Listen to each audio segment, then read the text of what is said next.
شباب راح نسافر اني وقفاش ونطلع تهريب لاوروبا. راح نخلص من هاي العيشه. هسه وصلنا لتركيا، راح نخابر المهرب وباجر نتوكل نطلع على البحر لليونان.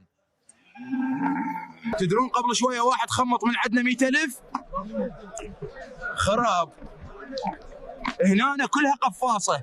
اتفقنا ويا المهرب يكون ياخذ عن نفر 20 ورقه، بعد ساعه ونطلع. ولك قفاش هسه اذا ابيعك ما تجيب ورقه، شلون ادفع بمكانك 20 ورقه؟ هذا الجذاب يكول الزورق نوعيه راقيه وكال بس 10 نفرات. هسه حتى مكان ماكو. صار ساعة ما وصلنا ونخابر ماكو شبكة، يمكن قفص علينا وهسه ضعنا بالبحر. الحمد لله صار تقريبا 8 ساعات. يلا وصلنا بس ماكو. وين المهرب؟ وهسه ما نعرف وين احنا. والله برد وجوع والموبايلات خلص شحن وقفاش تعبان، منتظرين رحمة الله. يابا كضونا الجيش وما ادري وين راح ياخذونه، يمكن يرجعونا للبحر.